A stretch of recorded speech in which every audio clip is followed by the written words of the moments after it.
Em nome do Pai, do Filho e do Espírito Santo. Amém. Caros irmãos, queridas irmãs, que a graça e a paz do nosso Senhor Jesus Cristo esteja com você e esteja com toda a sua família. Estamos vivenciando a sexta-feira, dia de silêncio, dia de meditação, sobretudo dia de agradecimento e a contemplação de Cristo morto na cruz. Hoje, dia 18 de abril, vamos assim fazermos a leitura do Evangelho de João, muito abreviada, o qual é tirado de João capítulo 18, versículo 1 ao capítulo 19 até o versículo 42. Então a nossa igreja, para essa data, é conhecida como a Sexta-feira da Paixão. A palavra paixão, que vem do latim passiones, que significa passividade e sofrimento. Para os cristãos, este dia é para recordar a morte de Cristo e refletir seu sofrimento. Nesse dia, para nós cristãos católicos, é dia de rezarmos, sobretudo em silêncio. Em algumas comunidades acontece também a adoração da cruz, o ato da paixão, a partir das 3 horas da tarde, símbolo que representa a paixão de Cristo. Então, esta adoração é um gesto de agradecimento do sacrifício de Jesus pela humanidade. Neste dia, como comunidade, somos também convidados a venerar o Madeiro Santo, o madeiro onde prendeu o Salvador de toda a humanidade, que é o Cristo Senhor. Paixão do nosso Senhor Jesus Cristo, segundo João.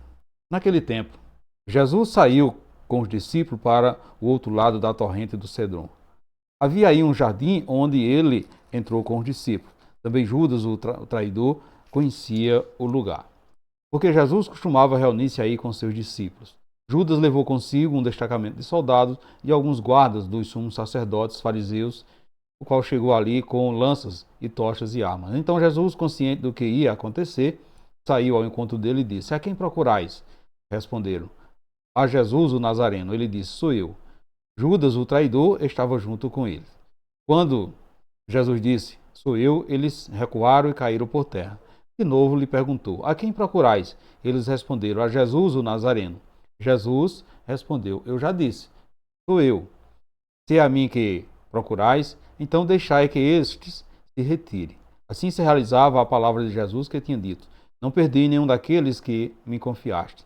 Simão Pedro, que trazia uma espada consigo, puxou e lhe feriu o servo do sumo sacerdote, cortando a orelha direita. O nome do servo era Malco. Então Jesus disse a Pedro: "Guarda a tua espada na bainha. Não vou beber o cálice que meu pai me deu." Simão Pedro continuava lá em pé.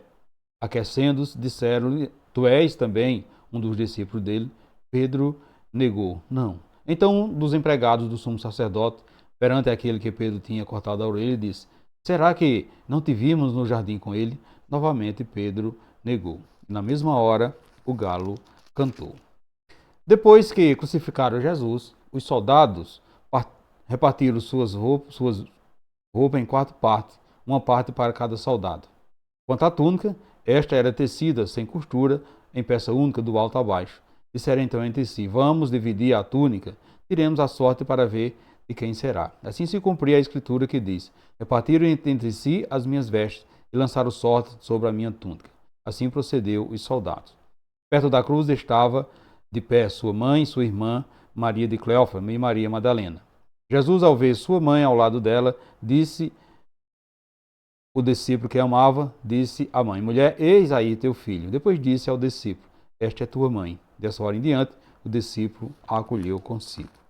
Depois disso, Jesus, sabendo que tudo estava consumado, e para que a escritura se cumprisse até o fim, disse: "Tenho sede." Havia ali uma jarra cheia de vinagre, amarraram numa vara uma esponja embebecida de vinagre e levaram à boca de Jesus. Ele tomou o vinagre e disse: "Tudo está consumado." E, reclinando a cabeça, entregou o Espírito.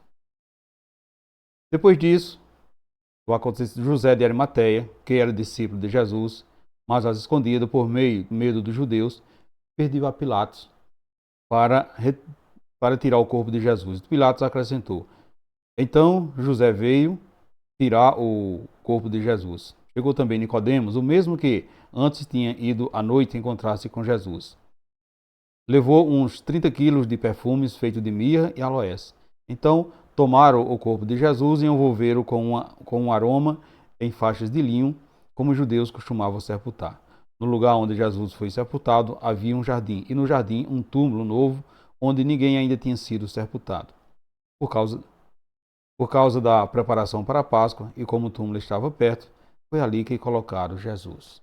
Palavra da salvação, glória a vós, Senhor.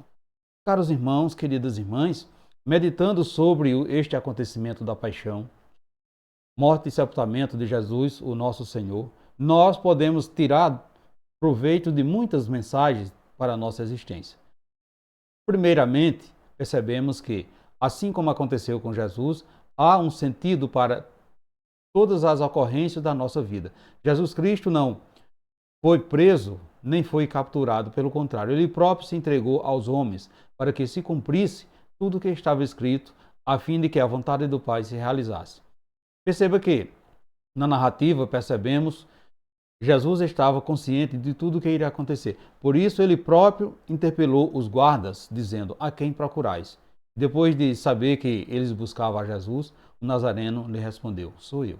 Nós também, meus irmãos, queridas irmãs, precisamos estar atentos e atentas para as coisas que acontecem na nossa vida, a fim de aprender qual seja a vontade do Pai para nós, principalmente nas situações em que temos que enfrentar o desafio. Muitas vezes nós também temos consciência de que algo precisa acontecer para que isso ocorra, precisamos assumir novas posturas, novo compromisso. No entanto, relutamos e não enfrentamos a fera.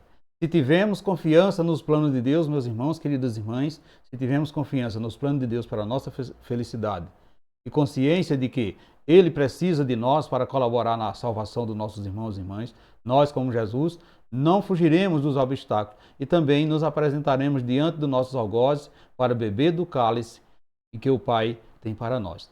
Todas as coisas acontecem coerentemente com o que já havia sido profetizado conforme as Escrituras. A Sagrada Escritura é um livro de homens santos e pecadores, e nela nós nos identificamos quando agimos bem ou agimos mal.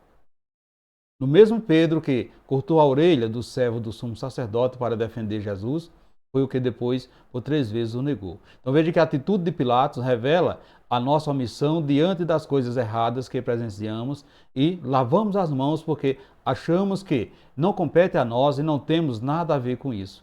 Diante de Pilatos, Jesus não se justificou nem tampouco se acovardou, mas somente esclareceu: o meu reino não é deste mundo. Aprendemos, meus irmãos, queridas irmãs, aprendemos com o mestre da paixão, nós também podemos assim assumir compromissos e atitudes coerentes com o nosso desígnio e não nos abstrairmos do nosso ideal de vida. Realmente, o nosso reino não é deste mundo, mas as dificuldades que enfrentamos nesta vida temporal são apenas pontes que nos levam a atravessar o vale para chegarmos ao reino definitivo. Por isso, caros irmãos, queridas irmãs, somos os Pedros, somos os Pilatos, somos Judas, somos os Malcos da nossa geração. Somos como Anás, Caifás e até como os guardas e encarregados que guarda a porta do lugar onde Jesus estava.